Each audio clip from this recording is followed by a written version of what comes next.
Moscow newspapers were first. Then headlines around the world echoed the news. Russia had blasted a man-made moon into outer space. Then the news breaks. Sputnik II has been launched. Its weight, more than half a ton, and its live passenger, a dog.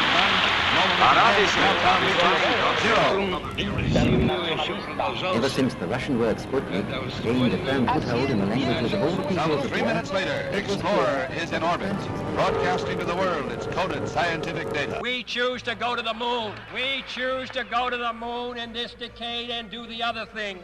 Not because they are easy, but because they are hard.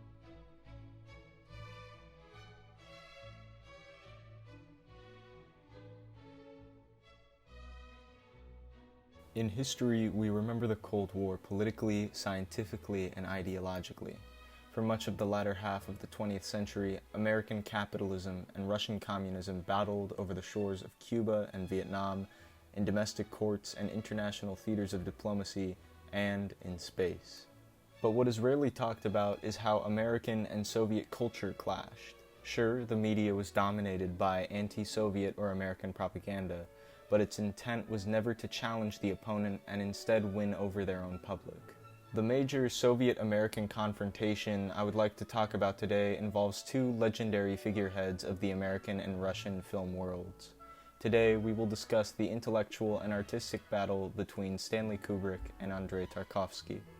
In 1964, after his success with the Cold War comedy Dr. Strangelove, Stanley Kubrick set his sights away from international politics to science fiction.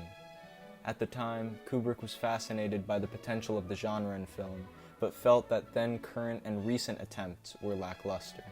That year, he teamed up with sci-fi writer Arthur C. Clarke and crafted a story based on Clarke's short, The Sentinel. Production began soon after, with principal photography starting in 1965 and post-production beginning in 1966, with the film finishing production in 1968. Throughout that time, Kubrick consulted a number of prominent astrophysicists, astronomers, and mathematicians like Freeman Dyson and Carl Sagan to painstakingly capture as scientifically accurate a demonstration of space travel, life in space, and extraterrestrial life. This attention to accuracy served as the bedrock for many of the film's themes of human scientific progress and our place in the universe. Although the meaning of the film is intentionally cryptic, it suggests an optimism for human progress. One way of communicating this was by showing the evolution of humanity, from the opening Dawn of Man sequence with early humans figuring out how to use tools, to astronauts Bowman and Poole battling the rogue AI HAL 9000, to Bowman's evolution into the Star Child. What we see is ape to human to something greater. This is not only affirmed by what happens in the story, but also by the visual and musical choices that aid it. One such choice specifically is composer Richard Strauss's Also Sprach Zarathustra, which kickstarts the Dawn of Man sequence. The song was originally inspired by nihilist philosopher Friedrich Nietzsche's book of the same name, and is about nihilist thought experiments conducted by the Iranian prophet Zoroaster, ending with an intellectual evolution resulting in Zoroaster becoming an Übermensch. An Übermensch, translating to overman or superman, is an individual who, according to Nietzsche, has achieved self-mastery and evolved into something greater than man. This literary allusion which starts the film, coupled with astronaut Bowman's evolution into the Star Child, suggests man's capability of evolution, and that such evolution was to be achieved in space. During a time when space race tensions were high, 2001 served as an eager reminder of what was around the corner. In 1968, Russian director Andrei Tarkovsky was thinking of a new project. After having finished his 1966 film Andrei Rublev, only to have it unreleased in the USSR, he was in need of money and turned towards renowned sci-fi writer Stanislaw Lem for a new story. At around the same time, Tarkovsky, like Kubrick, was discontent with science fiction films and wanted to create his own answer to the lackluster genre, even with 2001 newly added to the roster. 2001 to Tarkovsky was, quote, a phony on many points, even for specialists. Tarkovsky's issue was that a detailed examination of the technological processes of the future in science fiction transforms the emotional foundation of a film as a work of art into a lifeless schema with only pretensions to truth. Tarkovsky's goal going into his new film was to remove the exoticism of its sci-fi aesthetic and to focus on the humanity of his characters. The book Tarkovsky chose to adapt would be Lem's masterpiece, Solaris. Production for Solaris began in 1970 and ended in 1971 in a much smoother fashion than Kubrick's 2001. Tarkovsky casted former collaborators Alexander Solzhenitsyn and Nikolai Grinka, Lithuanian actor Donatas Banionis as the lead, and breakout actress Natalia Bondarchuk as Banionis' co-star. The film was shot on imported color Kodak film, and photography took place around Moscow, and, due to a lack of Soviet infrastructure in the metropolitan districts of Akasaka, Japan, for an extended highway montage towards the middle of the film. Just like Space Odyssey, Tarkovsky employed astrophysicists and mathematicians for scientific consultation to achieve a relatively accurate portrayal of space travel, although to a lesser extent than Kubrick. What resulted was a 2-hour, 46-minute slow-burn film about a psychologist sent to check up on a group of cosmonauts aboard a space station. Just as Tarkovsky intended, Solaris provided a glimpse into the human side of cosmic exploration.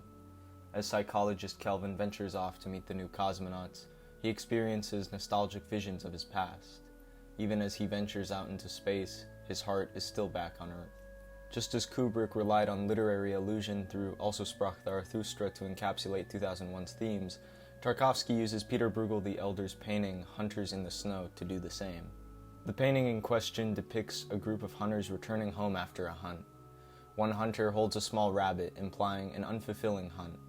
Above them flies a crow and a magpie, two kinds of birds associated with bad omens.